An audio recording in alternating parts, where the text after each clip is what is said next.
This is Rocky Snyder. At the tone, leave your name and message and I'll get back to you. Hey Rock, this is Daniel with Special Strong. Super excited to connect with you. Still waiting on that bench press competition. I've heard a lot of things, but I haven't seen anything yet. What's going on? Talk soon.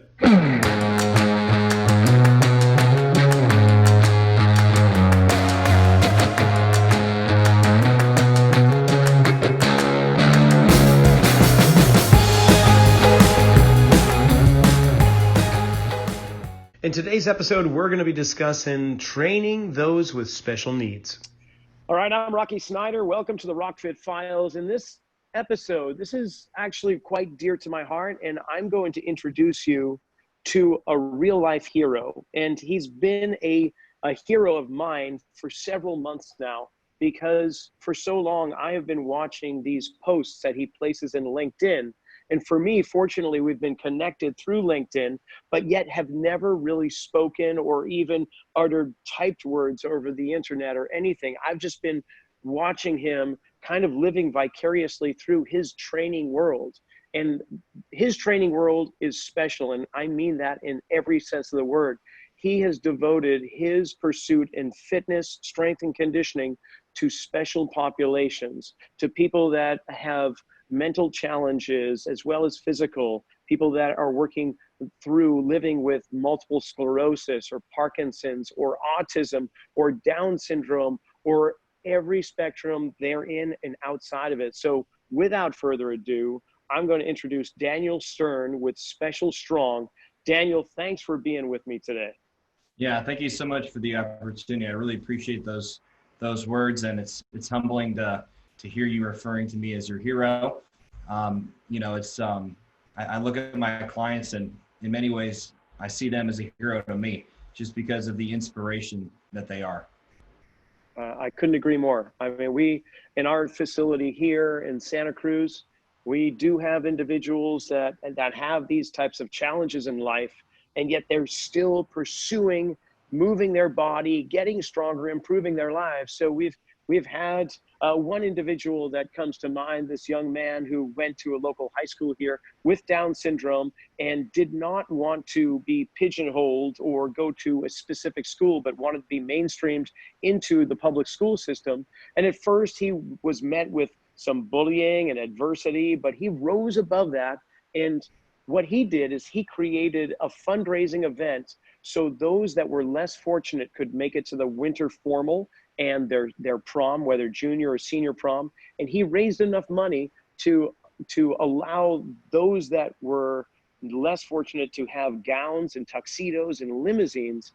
In fact, it became such a successful thing. He made it into People magazine in one episode, and he's gone beyond that now that he's done with high school into college, and he is pursuing things that just your everyday average person wouldn't even dream of. So there's so much power in helping people, whether they have special needs or they themselves have it in helping others. It's just remarkable. We've got others, and without naming names, there's individuals, several that have MS. We did classes over at our local hospital to help people living with Parkinson's disease for a few years. And we also have some individuals that train here in our regular group exercise that are living with Down syndrome as well. So, but you, sir, you're in Texas, right? Where about in Texas are you? Yeah, we're in the Dallas-Fort Worth area. And Dallas-Fort Worth, you've been there for several years now with your company, Special Strong. How long you been doing that now? We launched in 2016, so we're coming up a little bit past 4 years now. And what makes you even more unique is that you are not interested necessarily in training the people outside of that special spectrum, if we could call it that, the people that have unique challenges like that. That's who you're devoting your entire focus, energy, and business toward, aren't you? 100%. As a matter of fact, we'll turn people away if they're not special needs, and we've done that often. We'll get found on the internet for personal training, and people will ask us to train them, even though they may not have a condition, and we'll very politely and gracefully tell them that this isn't the right service for you, and we'll try to get them to somebody else. And we do that because we're a specialty service, and all of our systems, all of our programs, all of our designs are designed for somebody with special needs. So we would almost be doing a disservice to somebody who doesn't have that condition to try and make them fit into a model that was designed for somebody else. That makes complete sense. So where did this all come from?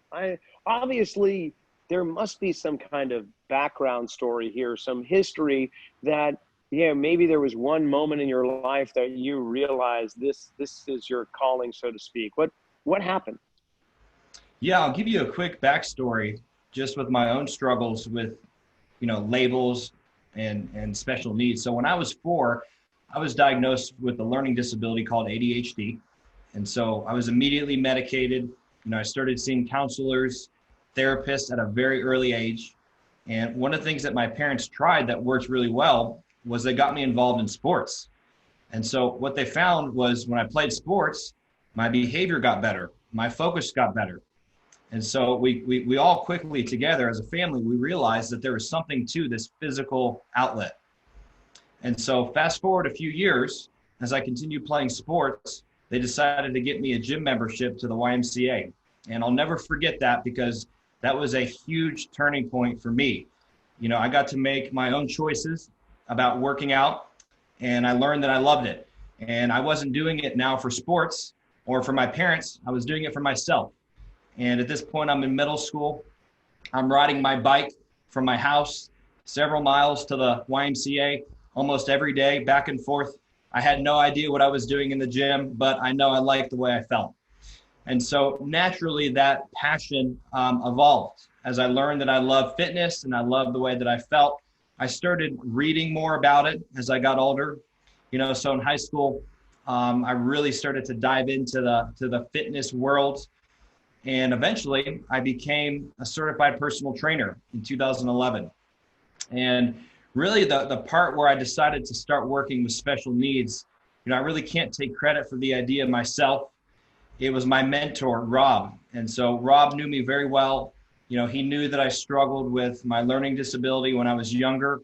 As a matter of fact, one of my biggest fears about becoming a personal trainer was I didn't think I'd pass the test. And so for many years, I did not even test because I was so fearful that my inability to take a test in 60 minutes would prevent me from passing. So my mentor, Rob, he encouraged me. He said, you know what, you need to go take the test. And once you take the test and you become a personal trainer, you need to work with people who have disabilities just like you do. That's what he told me in 2011. I'll never forget it. As a matter of fact, the exact day, I happen to know the exact day. It's kind of easy to remember. It's 11/11/11. So November 11th, 2011. So I didn't make that up. It was a random Starbucks meeting. It was actually on Veterans Day, and it just so happened to be all 11. So kind of easy to remember, which is nice. So that's what started my journey into fitness, and then with the special needs. Initially, it started as a dream.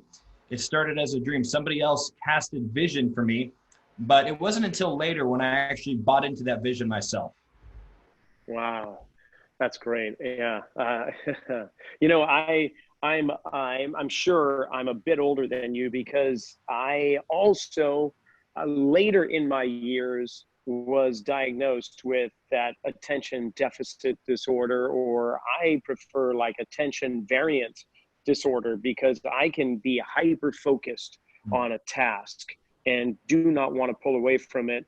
And yet in another heartbeat, I can be completely distracted by anything that I'm trying to accomplish. So, but I say that because back growing up as a kid in the 70s and maybe early 80s, high school, I finished in 85 and finished college in 90. So that puts me basically in the 70s before it was known about attention deficit hyperactivity disorder.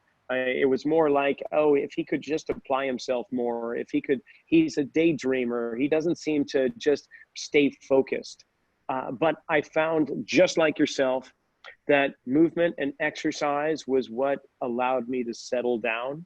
And it's no wonder that we both become trainers. In fact, I wonder now, talking back and forth here, how many trainers actually are probably somewhere on the spectrum of ADD, ADHD. And I would bet that it's probably a fairly high number, because that physical movement is something that is almost well, it is an ingredient that we find very successful, but I think it's almost like a link to make us more complete. So tell me just a little bit about some of the clients that you have, not specifically, but can you give me a sense of the types of special needs individuals that come into your facility and train with you? Yeah, we work with a lot of different types of different special needs. I'd say that, I'll kind of give you the top 5 that we see. We see a lot of clients that have autism, Downs, cerebral palsy, spina bifida, and then we see a lot of wheelchair users. Wheelchair users is a generic term. Really the reason they're in a wheelchair is primarily because of, they've survived a stroke. And so now they have affected limbs and they have to be in a wheelchair. And so, again, a lot of those clients that we work with, they have physical disabilities that have put them in a wheelchair. So, but those are the main 5 that we see. So it's a combination of mental and physical. The average person that's thinking about these individuals, and for that matter, I'm going to throw the average personal trainer, is probably thinking, well, I can train those individuals. We'll just kind of taper down the movements and the exercise. But I don't believe they truly understand what's involved here, because we're talking about it in many cases of the individuals that you just mentioned. Their nervous system is not necessarily performing the same tasks in the same way that the average able-bodied, the average person is going to perform. You give somebody with, say, MS a particular movement, and that could have a very, well, I'll say detrimental effect on them. They're easily overheated. They don't have the ability to regulate their body temperature. They don't perspire very much. They can get fatigued rather quickly. And there's certain movements that if you start to enter into areas that they haven't traveled before, it could lead to excruciating pain for days on end, which I know you know this, but for those in the listening audience, they probably don't realize that. And then you've got the autistic individuals that are very, they have a very hard time with tactile information. And there's certain substances, surfaces that will set them off. And meanwhile, on the other side of that, there'll be other things that they kind of gleam onto and will really excite themselves in a positive manner if you give them the right movements, the right touch, the right cueing. I'm sure that's what you're finding, right? Absolutely.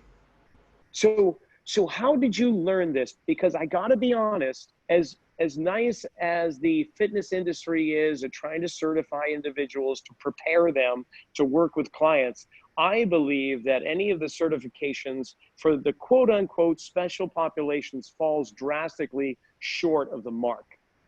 But that's my personal experience.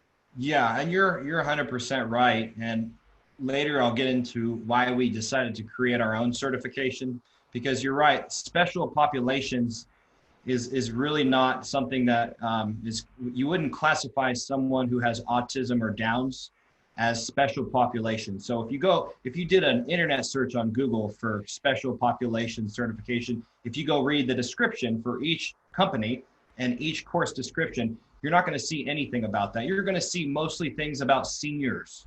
That is, yes, primarily that's what a special population is. They sounds really big, but it's really more about the elderly, the seniors, the balance issues. And I'm not discrediting that, but it's a little bit of a misleading title because there's more than one special population. So it's a misleading. Exactly. Title. It's good for marketing. I get that. I get that, but it's misleading. Yeah. No, I understand. Yeah, and completely. We're talking about the hypertensive, high blood pressure, the diabetic, and the seniors, and there may be one or two out there that are dealing with those with prosthetics. Those with not necessarily a knee or hip replacement, but actually a prosthetic leg or a limb. But that's it. They're not actually delving into the area that we're talking about. So, okay, I would love to learn about your certification. How did you set it up and what does it entail? Yeah, let me get back to your other question. I wanted to answer that because, you asked, how did you get started? How did you learn to work with these clients? Yeah. Because again, at the time, my certification did not exist. So where in the world did I learn to work with these clients? And so, a lot of it came through trial and error. And again, thankfully, one of my strengths was because of my background of disability and learning disability, I was able to connect really well with my clients. And if it wasn't for that, I would have been in big trouble. But that was my greatest strength initially before I had all the training, technical training down, was I built really good rapport with my clients, and I had a lot of empathy towards them. That came very naturally to me. And if you don't have that, I don't care how much you know about technical knowledge, you're going to fail, and you shouldn't be working with this population. But that said, as I started working with that population, and I'll tell you who became my greatest teacher were the parents. So I started learning from the parents about these different types of diagnoses. And what ended up happening is I learned how to communicate with them through the parents. I ended up hiring several different types of specialists to learn more about the technical aspects. And so we hired somebody who is an expert in the brain. We hired a behavior expert, somebody who's an expert with behavior. And so we primarily worked with those consultants. And through what I learned from them, I created my own program, and I adapted what I already knew as a personal trainer and combined it with what I learned about the brain and also about behavior therapy. And ultimately, we packaged that into a certification program that's now available to the public. And so we've used that certification program now we've certified, as of today, we've certified over 200 individuals across the United States. We only launched it a year ago, so it's growing really fast. And Wow. and we've used it all across Texas, and it's worked really well. And it teaches all the principles to make sure that someone's going to get trained effectively, safely, and ultimately, we want to be able to program for these types of clients, which is so much different than just programming for somebody who maybe doesn't have autism or doesn't have CP. The programming is so much different. And so we ended up creating the program in 2019. We made it public, and we went live with it. We've had incredible feedback, and people all over the world now are able to train. People with autism, people with CP, people with Downs. It's been really, really amazing to see. Oh, that's fantastic. Yeah, I can relate to learning from the parents, because we have this program here in Santa Cruz. Of course, this is pretty much Surf City in California, and if you don't have a surfboard on your car or under your arm, you're kicked out of the town. It's kind of a city ordinance, but we have this program, and that is roughly in the late spring, early summer, and it's called Ride a Wave. And I was fortunate enough to be on the ground floor when we started this back in 1998. And this is the first year, in fact, that we were unable to do these events, but they're beach events here in Santa Cruz where we invite individuals with special needs, primarily children, but there are days that we have for adults as well. And we take them boogie boarding, kayaking, and tandem surfing. And so these are the types of things that we offer these families, but the beautiful thing is the parents will teach us what their son or daughter really enjoy, what to do, what not to do, how to converse with them, what they're saying to us at times, because they may not have the verbal skills to really enunciate what it is they need.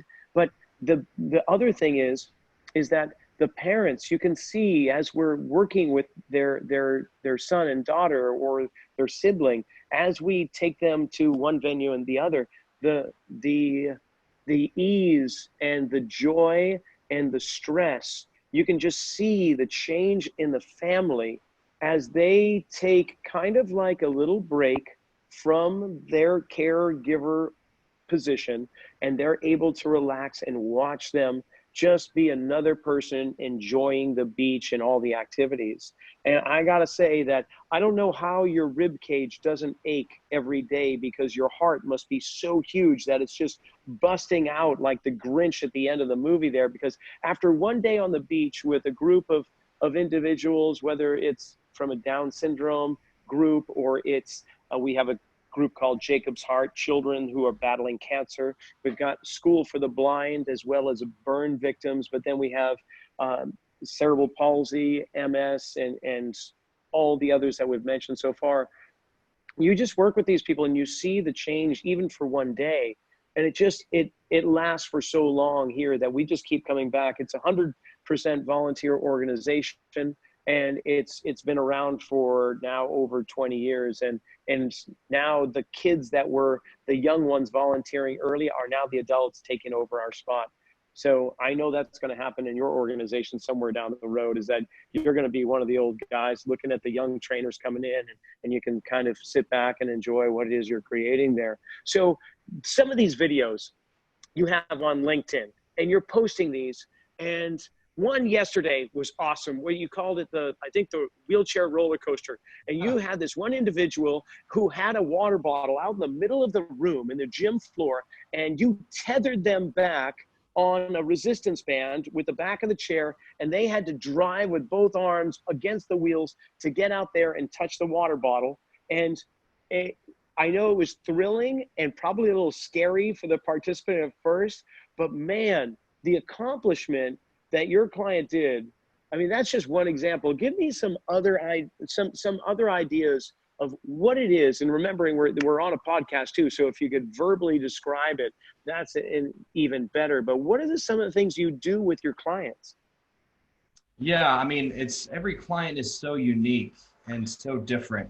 You know, a lot of the movements that we do are probably movements that you're familiar with, and that you know, people that are trainers listening, that they're probably familiar with.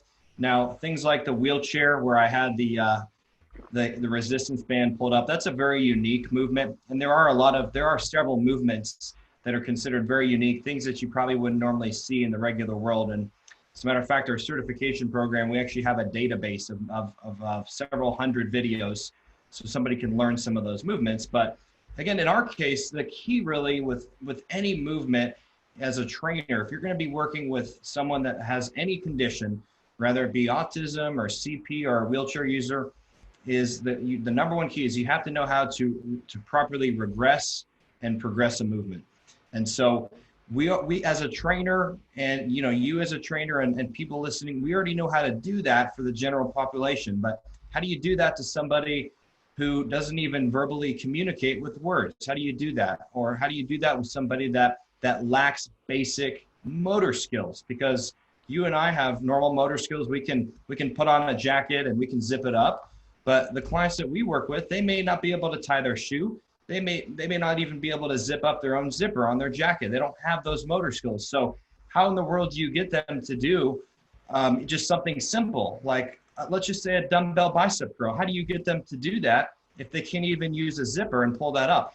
It's all about regression and progression. You have to know the very first thing. You have to know how to break everything down to the most basic movement, almost like teaching, you know, if you think about how the process of how a baby evolves, you know, you can see, you know, the baby is going to grow up into a child when the child can walk, okay? But they didn't just wake up one day and start walking. There were many steps to get from that point of crawling all the way to walking.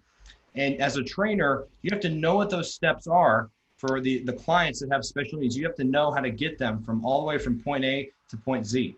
And that's the skill that we really teach in our curriculum.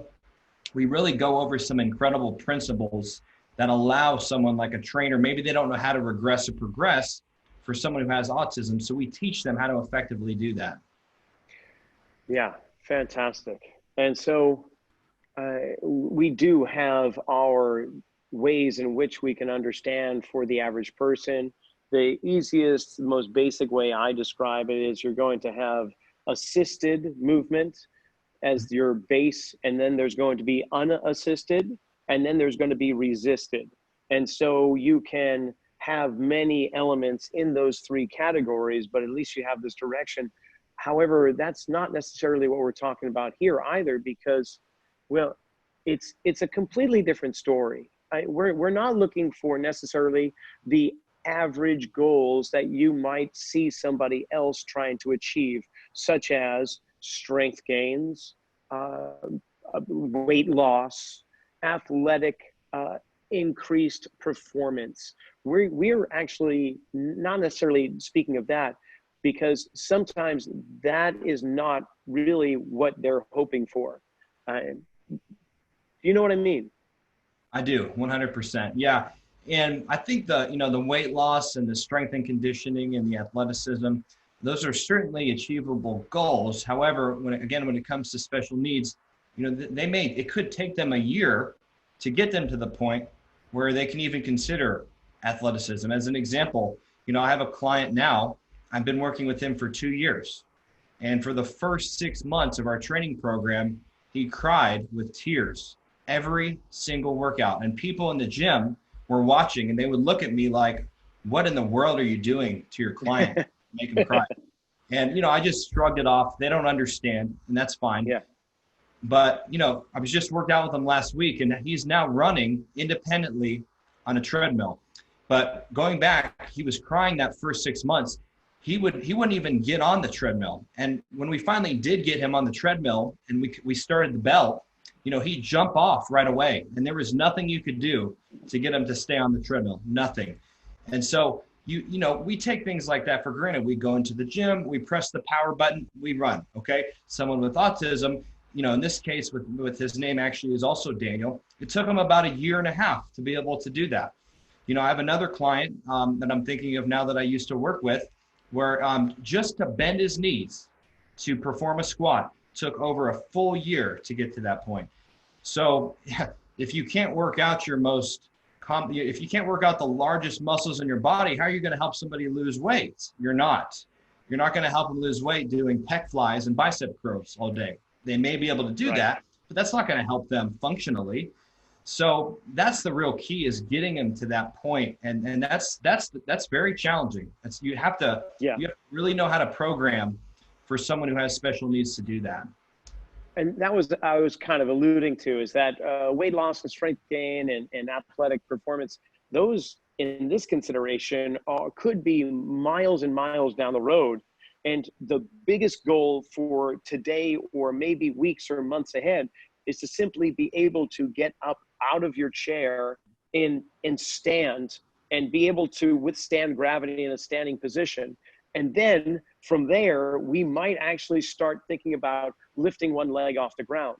Now, these may, again, seem like simple tasks for anybody that hasn't had any ailments, or injuries, or anything. But for those that have these issues, this is like hitting a marathon. I mean, it's just amazing. And being able to get up off the floor, or just being able to reach out and grasp something and target it and actually lock on to the object and grab it, those are monumental accomplishments that like you say, anybody that comes in the room, they see you doing that, they're not going to understand why I'm jumping up and down with joy going, oh my gosh, this is incredible. It would be like training somebody to achieve 50 pull-ups at one fell swoop, and you've been doing it for a while and suddenly it happens. Of course, you're going to be joyful. But these are smaller incremental goals, but I think they're actually much more monumental every time they're achieved, because they're going through so many different things that me personally, I have no concept of how they're actually being able to do this. I can mentally and logically go through it, but I can't internalize this. I can't put it in my body and understand it, because I'm not them and I'm not there. So that's just it. Those are great things that you just brought up in terms of the goals and the progressions. So the other thing I'm curious about is, do you do group kind of exercises? Like, for instance, do you bring a group of individuals that have Down syndrome in together in a group? Because working with individuals here, I could see that actually being so joyful for the entire group. So tell me about that. Do you do group exercise?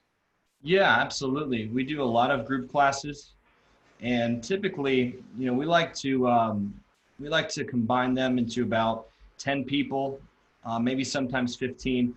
We found that that's probably the max that we can support. Even if you have enough instructors, it just becomes a little bit too much to manage. So yeah, we do it from anywhere from 10 to 15, and we don't separate with ability level or diagnosis.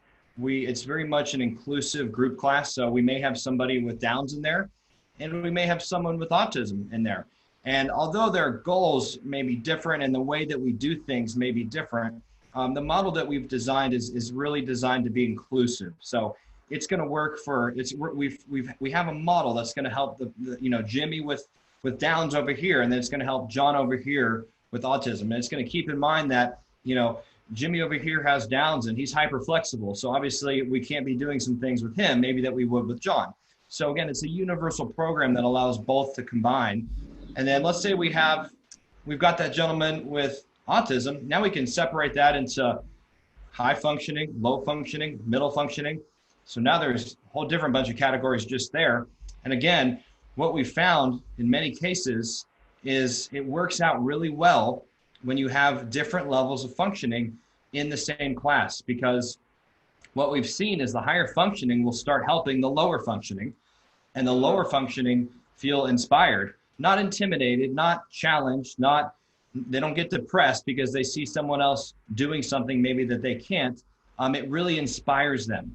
And so our inclusive model is really designed to be an entry-level group class. So one of the reasons why somebody who may be low functioning maybe doesn't feel intimidated is because we're not having somebody over here do box jumps and then somebody else over here that just maybe steps through a ladder or does little bunny hops. We make it very inclusive. And there are ways that we can progress somebody individually in the class, and that we go through all that in our training program. That's very customized, it's very unique, but it's a great model and it works really well. I would encourage you, I don't know enough about your client base, but it would certainly support the clients you mentioned, such as autism, Downs. It wouldn't work with somebody like MS and Parkinson's. We actually don't service those clients. Just as a disclaimer, we really work more with, when we think of special needs, we're really thinking more about like autism, CP, Downs, wheelchair users, MS and Parkinson's. Those are not populations that we've serviced at this point. I see. Yeah, they are not. I think if we ever did add in a new population, we would consider Parkinson's, but we don't have our curriculum doesn't really address everything that Parkinson's needs. And so with individuals with low level functioning autism, are you with them side by side during the group exercise? So therefore, how many trainers are in a class of that nature? Yeah, every class is different. There are classes where it's only one instructor is needed for the entire 10 people. There are other classes where we may need two. We may need maybe 2 plus an assistant. It just depends on the types of people in the class. And sometimes if we have to, we'll ask the parent if it's someone that's very low functioning and they really need to have their hand held the whole time. We'll ask the parent to come into the class to help assist. And that isn't really super common, but it does happen at times. And then again, it allows us to keep that inclusivity. That's awesome. And then aside from the group exercise, I imagine you do individual training or small group personal training, or how does that work for your studio? Yeah, we primarily do the private training in the locations that we service the clients, primarily the private training. We haven't done a lot of small group training, which I consider like 3 or more. We have done a lot of partner training. That's a lot of fun when you get 2 people together. That's a lot of fun, really is. Do you have siblings that are affected by, say, CP or 2 siblings that have autism? Have you ever had that, like a family setting? Yeah, it's very rare, very unusual to have 2 siblings that would, they'd be around the same age, similar diagnosis. I think we've had it maybe once. Most of the time, the buddy programs, like the partner programs, it works best if it's not family with family. We actually would prefer it to not be family with family, because they need to learn to socialize with people outside their family. They're in a bubble and they're in their comfort zone too much.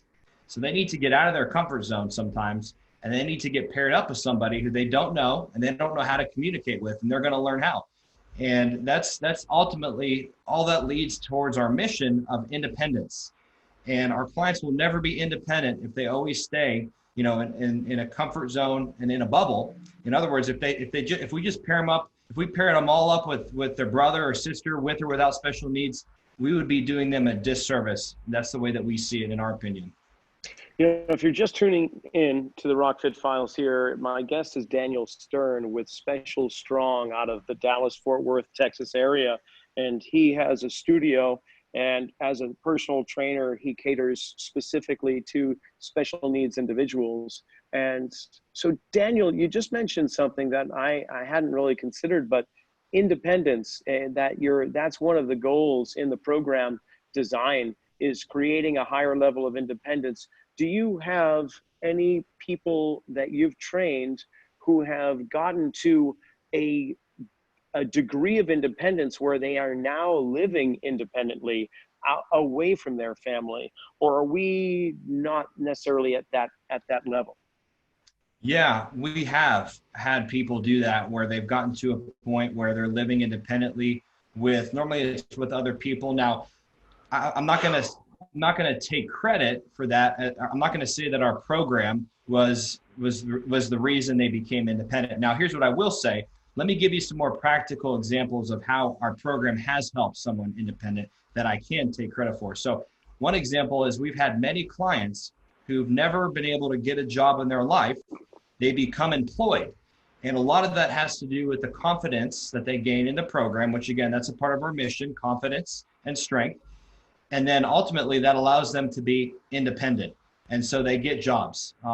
We have several success stories where clients have never been able to work in their life, and now they're able to contribute to society. They get a job at places like Kroger, Home Depot. There's some incredible companies out there that really have a heart for this community and that employ these people. And I'll tell you what, you want to find a loyal employee who will never steal from you, who will never rob time, who will never cheat the time clock. Hire somebody with special needs. You'll never, ever have that problem with them. You will with the general population. You won't with the special needs population. I've never once heard of theft from a special needs employee, not once. Now, maybe there is one case out there that I don't know about, but in general, I've never heard of a problem like that. Again, once you hire somebody with special needs, as long as the job is available for them, they'll retire there. I mean, they'll be there for the next 5 years, the next 10 years, the next 20 years. And we've been able to provide opportunities like that just through empowering them with the strength and confidence that they need. Another example of independence is clients that are able to work out on their own. So I have a client that's out of town right now. He has autism, he's nonverbal, and he's able to work out by himself at the hotel gym. And the mom has sent me photos of the exercises that we do in the gym. He's doing them on his own at the hotel gym. And that's another level of independence that we want all of our clients to get to that point, And so our goal is, everybody's independence is going to look different. So we want to find out, what is possible for every client as far as how much independence that they can have. And we're going to believe for the impossible. If somebody doesn't think they can ever get a job, we're going to believe they can anyway, and we're going to shoot for the sky. That's what we do with all of our clients. And, that's one of the reasons we had, I don't know if you saw my video that went viral in August of last year, but I started training a young man named Brandon. Brandon had hip surgery at the age of 10. He was put in a wheelchair, and he was supposed to be out of the wheelchair within 6 months. Okay, well, that never happened. He never got out of the wheelchair. He atrophied. He became very sedentary. 8 years later, he's 18. He's still in the wheelchair. His parents find out about us. They hire me, and they say, we want him out of this wheelchair. And I'm thinking, how's this going to work, So I started doing training principles with him to help him become independent. And then after a few months, it was very spontaneous, but I said, Brandon, we're going to go outside today, and we're going to walk for the first time in 8 years. So I got him outside, I pushed him in the wheelchair, he got up, and I got him on video walking for the first time in 8 years. It went viral. We had about 150 million views. It was crazy. The news was calling me. It was overwhelming, completely overwhelming. And I can only imagine. Oh my gosh. It was neat. And so again, that's another level of independence, but that was believing for him something that he didn't think was ever going to be possible. Maybe even his parents were skeptical. He had already worked with physical therapists for years. They gave up on that because that didn't work. was still stuck in the chair even after working with physical therapists. And so they come to me very skeptical, but they tried us out. And sure enough, I believed with Brandon that he would be able to do it. And I gave him confidence. I empowered him with confidence. And so when I told him to get out of that chair and walk, all that training that we did, he walked. And wow. So it was amazing. And so that was a very monumental moment for me in many ways. It was very, just to have the sad part about all of that was I quickly learned how big the need was worldwide. I probably had, I don't know, thousands probably, emails, phone calls from other states, emails from people out of the country saying, how do I get what you're doing? How can I get somebody like you to service my son in this state, in this country? And it was very sad because there's nobody else out there doing it.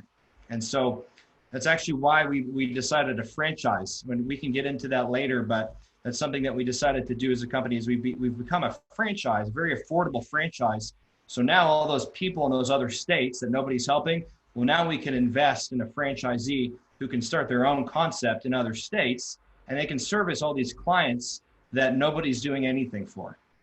Well, no, let's talk about that right now. So what's entailed with that? If we've got some trainers listening in, or studio owners, or just those that aspire to do what it is you're doing, how does that work?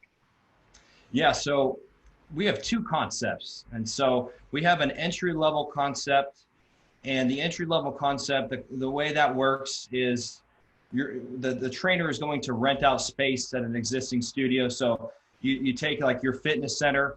So if somebody decided to invest in our franchise, maybe they would approach you and say, hey, Rocky, I just started a Special Strong. I'd like to partner with you, and I'd like to service clients out of your facility. And so we're training them on all the business, all the systems, all the marketing, everything to make them successful. And of course, they have our nationally recognized brand to back them, which is huge. And so ultimately, they can start a business doing that. And that's the first concept. The second concept is a brick and mortar build out. And so normally somebody has to be successful with the first entry-level concept first. They have to prove themselves first. They have to go to your fitness center, and they have to prove that they can bring in clients using our systems, that they can service clients, they can retain clients, they can build up a local reputation. If they can do that successfully over a few years, maybe we'll allow them to get a build out. The build out is an adaptive, inclusive fitness facility. It has very, very specific, specialized equipment. It's going to help somebody that has autism, Downs, wheelchair users, and it's also going to cater to the general population. So maybe somebody out there like you, Rocky, you get inspired when you see my videos. I mean, what would it feel like to be in a gym when you could watch it yourself right in front of your eyes? That'd be, right. I mean, that's a game changer. I mean, you're doing bicep curls, you're at rep 15, you're supposed to get 20, you want to stop, and then you see somebody over there in a wheelchair doing an exercise. You just got 30 reps when you're supposed to stop at 20, right? I mean, that kind of thing is just inspiring and motivating, and people want to see that, and they need it. I mean, they need to quit feeling sorry for themselves about, doing a couple bicep curls when they see the kid over there in a wheelchair that can't even use his legs. It just puts things into the right perspective, and we all need that perspective. I need that perspective. I go to the gym and I have a little bit of knee pain today.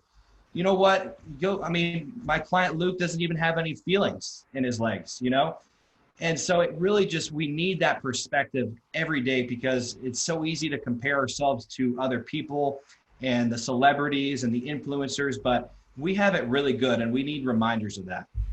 Attitude of gratitude. I love it. So when you began, without kind of going deep into the secrets of your success or anything, but before you brought up franchise, I'm wondering, well, how did you bring in individuals that were autistic or with CP, spina bifida, and so on? Do you go out to the communities, be the support groups there? Do you reach out to the local hospitals? Like what got you started? How did you reach those individuals? Yeah, absolutely. And that's certainly something that we really deep dive into that in our franchise program. But what I can tell you is we did a lot of grassroots marketing, So we were meeting with other service providers, we were doing booths, we were doing public speaking events, we were meeting with the doctors, all of those things. And I can tell you the biggest challenge and probably the most expensive part of what we do is our brand name. Because if people don't know who you are in the community, they are not going to trust you. And that was our greatest challenge initially was, I've lived in this area for 25 plus years, but who in the world is this guy that wants to work with my son who has autism? And so what you'll learn about the community, the special needs community, they're very skeptical. And they should be skeptical because they get taken advantage of a lot by other service providers. It's very sad, but they get taken advantage of a lot. And so, I have a Facebook group of we're getting close to about 4,000 members for the Texas special needs community, and I see what parents are saying, and there's a common theme of a lack of trust in what's available. So going back to what you said, that was the most challenging process of starting the company, was building trust. Very challenging. And thankfully, we were able to do that over time. And now we have a national recognized brand through that video that certainly helped contribute to our national brand. But all those are the ways that we really started generating new business. We did the grassroots marketing. We've spent, I don't even know how much we've spent. We've spent a lot of money on analytics, digital analytics, understanding trends. Just in research alone and just trends alone, we've spent over $100,000 easily on just analyzing the market because it's such a niche market. There's not much data out there. So we've had to go create and find the data ourselves. And that costs a lot of money. So, if somebody's thinking, man, I could just go get a certification and do this myself, absolutely you can. It's going to cost you a lot of money. And people don't realize that until later. And that's when they end up coming back to us.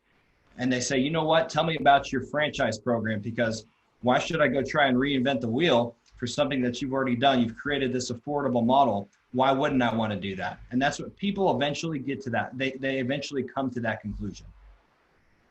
Now, that's fantastic that you've laid out the groundwork and people don't have to reinvent the wheel with that.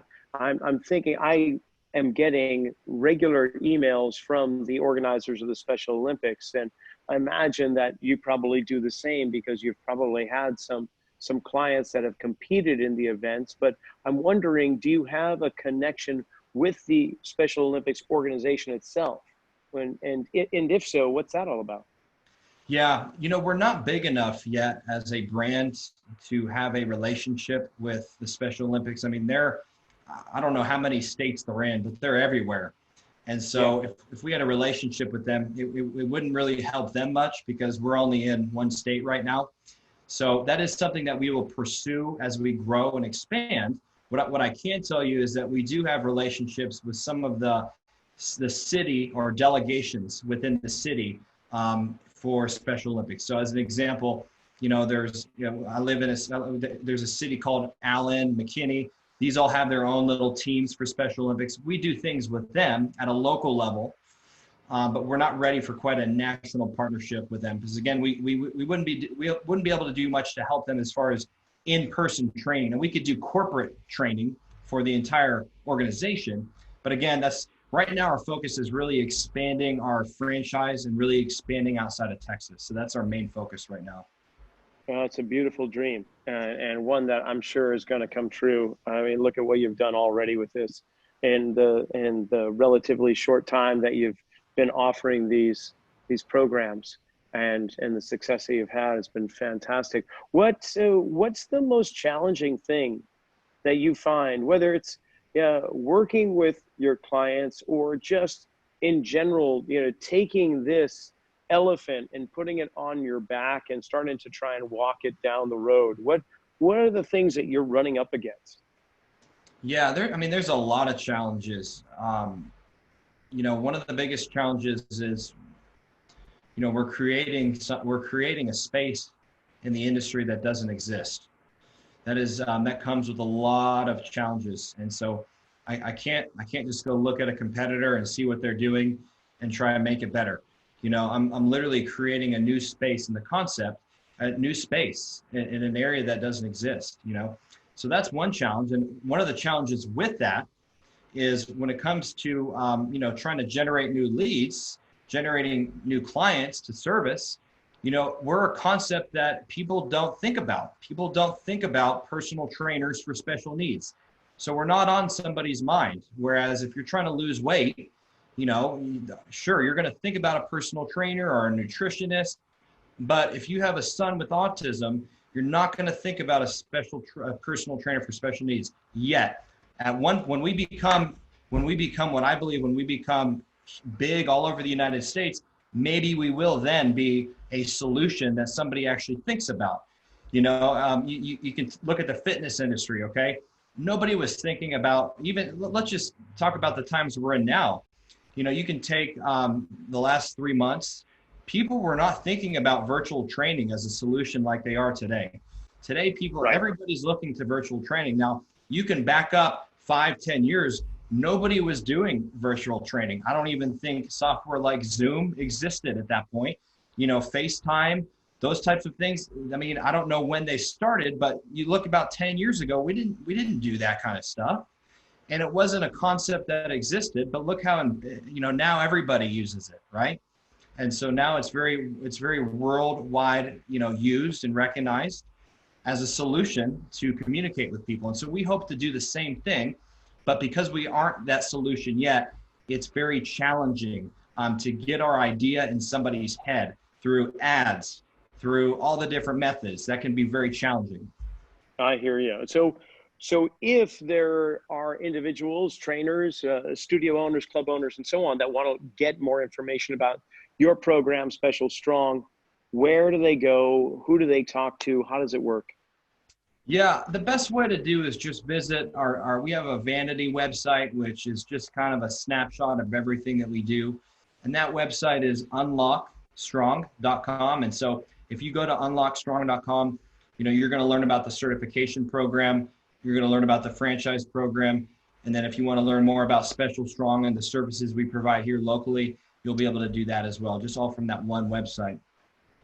Fantastic. And if people want to learn about yourself, how can they do that? Yeah, you know, there's some good information out there on unlockstrong.com. You have to dig a little bit to find it. But outside of that, our YouTube channel, there's been several news interviews that I've been featured in. And so if you go to our YouTube channel, which is just Special Strong, we've got all of the news interviews that I've been in, and I get asked a lot of questions about my upbringing, my story, and that's all very, very much available through YouTube. Well, Daniel, this has been a remarkable hour, and I really appreciate your time, your insight, your passion, your drive, your devotion to those that really need all of that. And so, yeah, there's angels on earth, and you, my friend, are one of them. So thanks for being with me. I really appreciate it. Yeah, thank you so much for the opportunity. So grateful. My pleasure. Well, this has been an episode of the RockFit Files. Just want to say thanks for listening. And if you want more information about Daniel's program, Special Strong, you can also, if you're on the YouTube channel, look down in the descriptions, and I'll make sure that those links are there, and we'll try and connect via Instagram and Facebook and put that information on there as well. So until next time, thanks for watching and thanks for listening.